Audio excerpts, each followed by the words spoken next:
अगर आपने नात खानों की तसल्लियों से ये नतीजा खस कर लिया है कि जो मर्जी करते चले जाओ, हम रसूलुल्लाह के, जन्नत रसूलुल्लाह की, मैदान माशर में पहुंचेंगे, फरिश्ते कहेंगे कौन है भाई, सुन्नी है?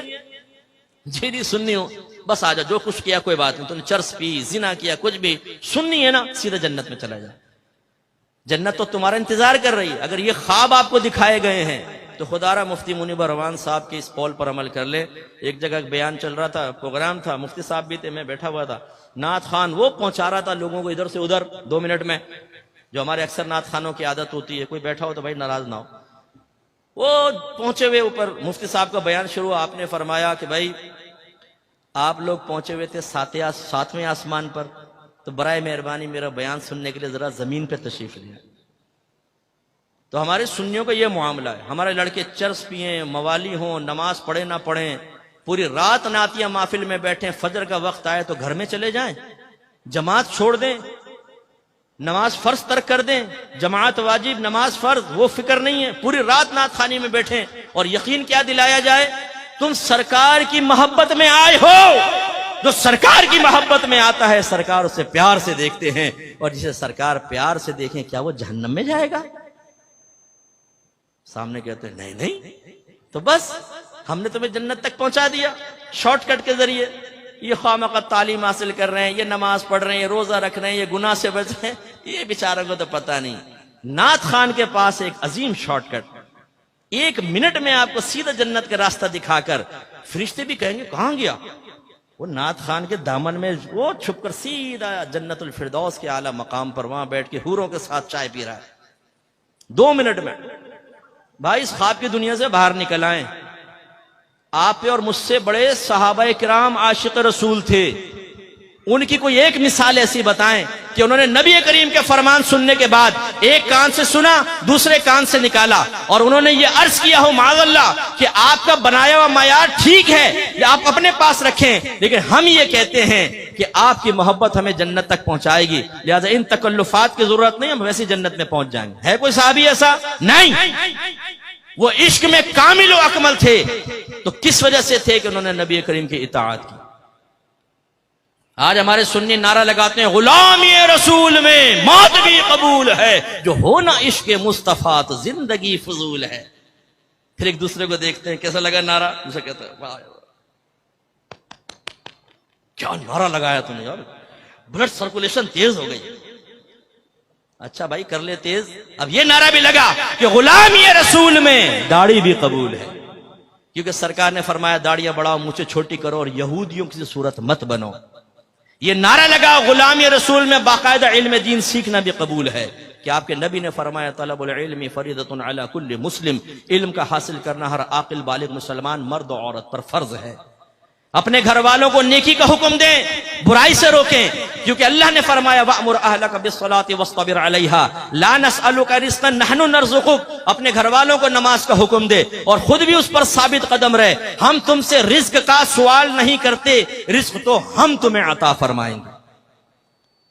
या अय्युहल्लज़ीना आमनू कू अनफुसकुम व अहलिकुम नारा वक़ूदुहा अन्नासु वल हिजारा, वो मैंने आयत पहले भी आपको सुना।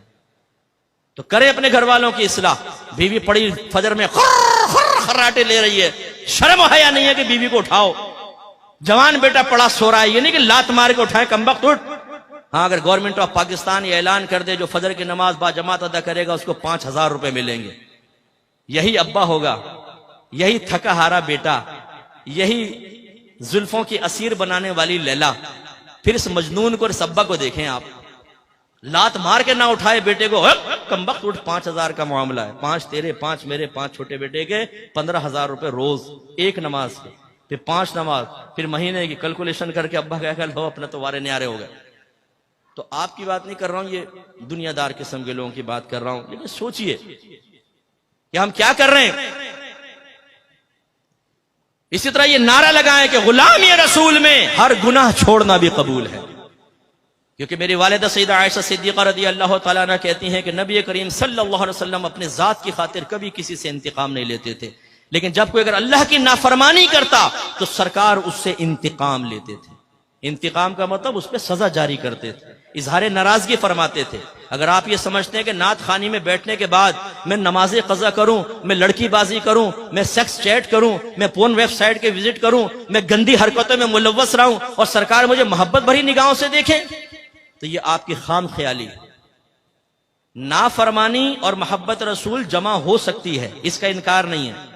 शेख अब्दुल मुहद्दिस देहलवी रहमतुल्लाह अलैह फरमाते हैं कि नाफरमान अपने दिल में मोहब्बत रसूल रखे, ये मुमकिन है, लेकिन फरमाया वो मोहब्बत रसूल में नाकिस है। इसलिए कि मोहब्बत रसूल का तकाजा ये है, महबूब का तकाजा ये है कि महबूब के कहे पर चले। लोग तो अपने महबूब के लिए उस्तादों को छोड़ देते हैं, लोग तो अपने महबूब के लिए एकेडमियों को छोड़ देते हैं, लोग तो अपने महबूब के लिए उस्तादों से बदतमीजी के लिए तैयार हो जाते हैं। ये मोहब्बत का तकाजा है, ऐसा होना चाहिए मोहब्बत, कामिल मोहब्बत, पक्की मोहब्बत। ये औरत की मोहब्बत में इंसान सब कुछ कुर्बान कर दे, ये है कामिल मोहब्बत। बस मैं कहता हूं कि इसकी मिसल नहीं कह रहा हूं, ऐसी मोहब्बत हमारी होनी चाहिए कि नबी करीम की मोहब्बत में बाप नाराज हो, मां नाराज हो, दोस्त नाराज हो जाए, कोई भी नाराज हो, जब मेरे नबी ने फरमा दिया तो मैं नबी का कहना मानूंगा, सबकी नाराजगी मोल लूंगा। यह है मोहब्बत। यहां तो नफ्स शैतान ही इतना गालिब है, अल्लाह नाराज हो, रसूल नाराज हो, नफ्स शैतान नाराज ना हो, यह रविश सही नहीं है। तो इसलिए मैं आप सबसे गुजारिश करता हूं, आइए, अल हक स्कॉलर्स एकेडमी आपको दावत देती है, यहां पर आकर कुरान सुने, दीन सीखें, अकायद की इस्लाह करें, तज़किया नफ्स करें, किताब और हिकमत सीखें, आप खुद भी सीखें, उम्र के किसी भी हिस्से में हो। मैं अपने बुजुर्गों से अर्ज करता हूं, आईने में अपने सफेद बालों को देखकर यह सोचना कि अब तो उम्र गुजर गई, छोड़ दो, नहीं। एक बुजुर्ग के पास एक बूढ़ा शख्स आया, कहने लगा मैं तौबा करना चाहता हूं। आपने फरमाया कि बहुत देर से आए। उसने कहा हुजूर बहुत जल्दी आ गया हूं क्योंकि मौत से पहले आया हूं। तो ये ना सोचिए कि जी हमने तो पूरी जिंदगी गुजार दी, अब क्या इल्म सीखे, नहीं। अगर आप इस तरह चले गए तो हो सकता है जवानी में की गई गलतियों का खमियाजा भुगतना पड़े। सफेद बालों का मतलब ये नहीं है कि अगर आपकी जबान से जवानी में कलिमा कुफ्र निकला था तो मुआफ कर दिया जाएगा। आप अगर नमाजें कज़ा करते रहे थे तो सिर्फ आपकी सफेद दाढ़ी को देखकर नमाजें कज़ा करने का गुनाह मुआफ कर दिया जाएगा। ये कहां से आपने नतीजा निकाला? आप भी सीखिए और अपने बच्चों को और खुसूसन बेटियों को यहां जरूर दाखिला करवाएं, इल्म दीन सीखें और पक्के सुन्नी बने, पक्के मुसलमान बने कि जो अपने मजहब को बयान करना जानता हो, मजहब का दिफा करना जानता हो दलाइल के साथ, फिर मुजाहिदीन पैदा होंगे।